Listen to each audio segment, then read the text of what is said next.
Hello friends, welcome in Pehलवान Guruddin Group of College. Myself Vinod Kumar, Assistant Professor and Head of D Pharma Department. Today discussion on fibers, surgical dressings and sutures. दोस्तों आज हम एक नया video लेकर उपस्थित हुए हैं जिसमें हम fibres, surgical dressing and sutures के बारे में अध्ययन करेंगे। चलिए बात करते हैं फाइबर्स के बारे में। इसके पहले आपने हमारा चैनल सब्सक्राइब नहीं किया है तो चैनल सब्सक्राइब करें, लाइक करें एंड शेयर करें।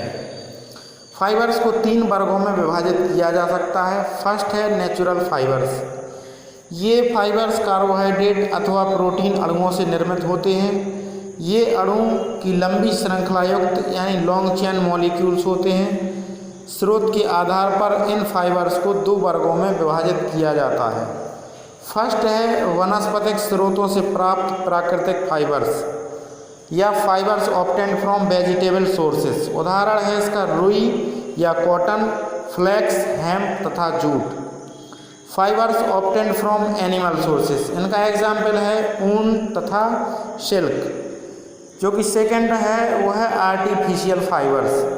ये फाइबर्स लंबी श्रृंखला युक्त पॉलीमर्स द्वारा संश्लेषित किए गए होते हैं। उदाहरण होता है नायलॉन, टेरिलॉन। रेजनरेटेड कार्बोहाइड्रेट पदार्थों द्वारा निर्मित फाइबर्स के प्रमुख कुछ उदाहरण हैं जैसे कि एसिटेट रेयन, एल्जिनेट रेयन तथा ऑक्सीकृत या ऑक्सीडाइज्ड सेलुलोज। थर्ड है fibres obtained from mineral sources. इनका उदाहरण है ग्लास फाइबर्स या एस्बेस्टस फाइबर्स। उपरोक्त तीनों स्रोतों से प्राप्त फाइबर्स की पहचान उनकी रासायनिक प्रकृति, फाइबर्स की कोशिका भित्ति तथा उनकी आंतरिक संरचना के आधार पर की जा सकती है। नेक्स्ट है वनस्पतिक स्रोतों से प्राप्त फाइबर्स का रासायनिक पहचान परीक्षण। Test of vegetable and regenerated carbohydrate fibres. ये फाइबर्स पौधे के सेलुलोज से निर्मित होने के कारण निम्न परीक्षणों द्वारा पहचाने जाते हैं जैसे कि फर्स्ट है मोलेस रिएजेंट। अल्फा नेप्थोल का सल्फ्यूरिक एसिड में बना विलयन होता है। इसके साथ ये फाइबर्स बैंगनी रंग उत्पन्न करते हैं। सेकेंड है क्लोर जिंक आयोडीन तथा सल्फ्यूरिक एसिड के घोल के साथ ये नीला रंग देते हैं। ये फाइबर्स क्यूऑक्साम में घुलकर नीला रंग उत्पन्न करते हैं। आग की लौ में जलाए जाने अथवा सोडा लाइम के साथ उबाले जाने पर ये फाइबर्स कोई दुर्गंध नहीं उत्पन्न करते हैं। नेक्स्ट है जलीय पिक्रिक एसिड के साथ गर्म किए जाने पर ये कोई रंग उत्पन्न नहीं करते हैं।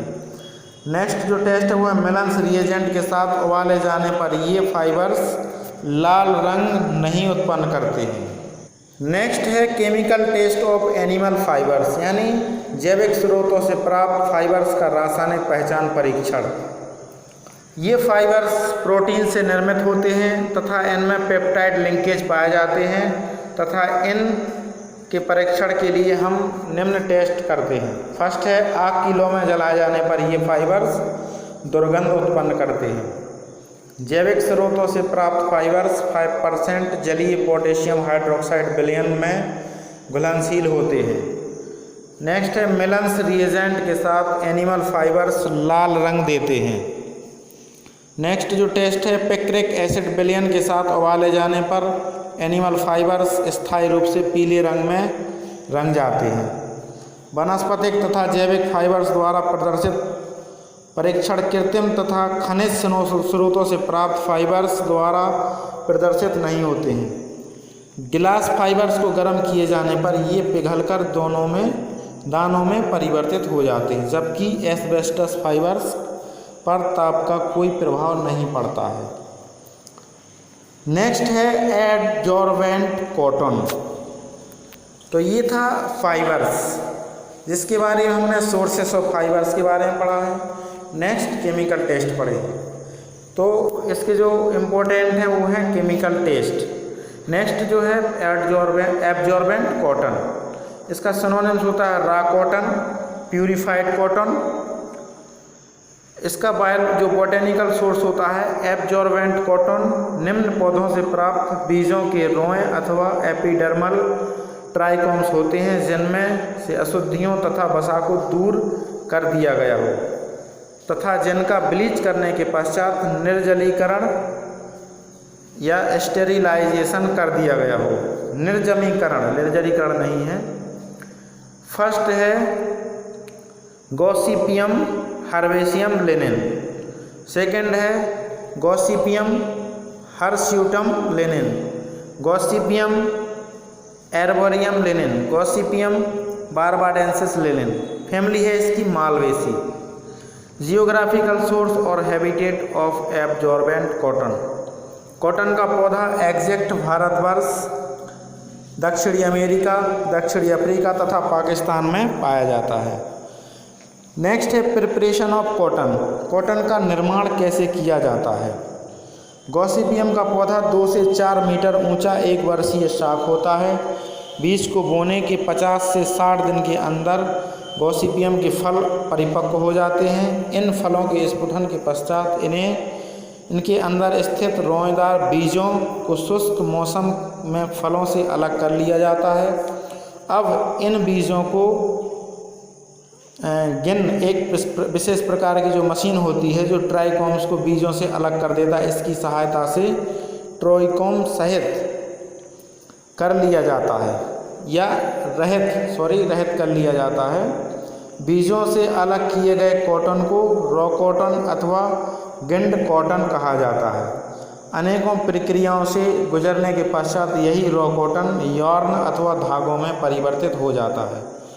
कॉटन का बीज तेल तथा खली के निर्माण में उपयोग में लाया जाता है। बीजों से प्राप्त छोटे ट्राइकोम्स को तनु कास्टिक सोडा विलयन में लगभग 10 से 15 घंटे तक रखने से उसमें चिपका हुआ वसा तथा अन्य रंगीन पदार्थ दूर कर लिए जाते हैं। अब इसे पहले क्लोरीनेटेड सोडा, हाइड्रोक्लोरिक एसिड तथा बाद में जल से धोकर सुखा लिया जाता है। तत्पश्चात इसे पैक करके इसका निर्जलीकरण किया जाता है।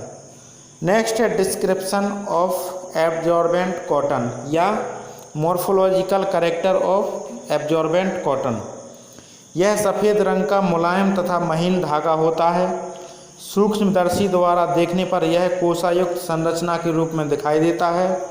प्रारंभ में कागज़ का आकार बेलनाकार तथा परिपक्व होने पर यह चपटा तथा ऐंठनदार हो जाता है। यह लगभग गंधहीन तथा स्वादहीन होता है। कॉटन फाइबर्स की लंबाई 25 मिलीमीटर तथा व्यास 25 से 35 माइक्रोन होता है। नेक्स्ट है chemical constituent of absorbent cotton. इसमें कुछ केमिकल कॉन्स्टिट्यूंट पाए जाते हैं, जैसे रॉ कॉटन में 91% सेलुलोज, मोम, वसा, स्थिर तेल, नमी तथा कोसा अवयव भी पाए जाते हैं।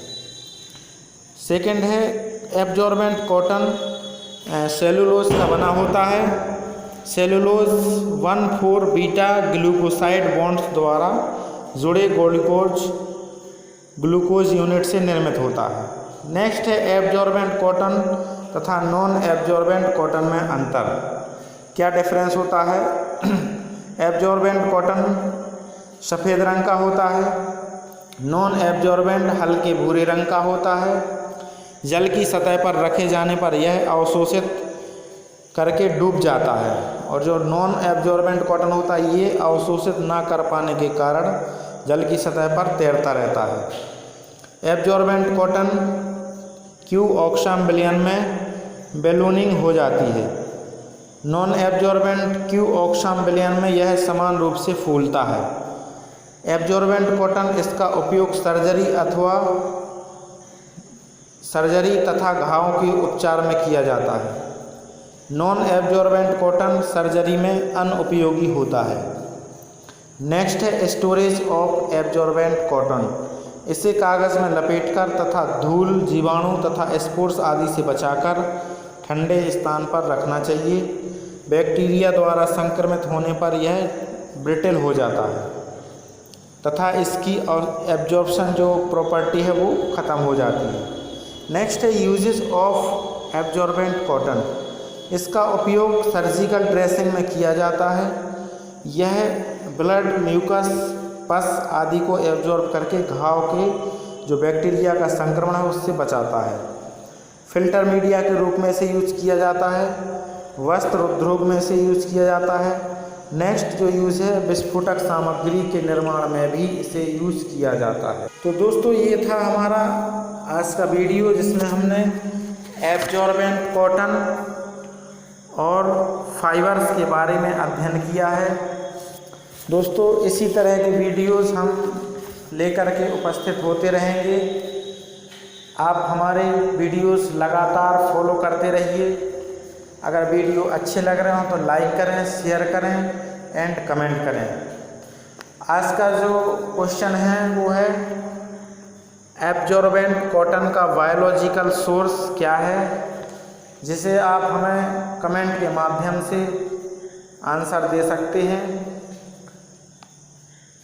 वीडियो देखने के लिए बहुत बहुत धन्यवाद।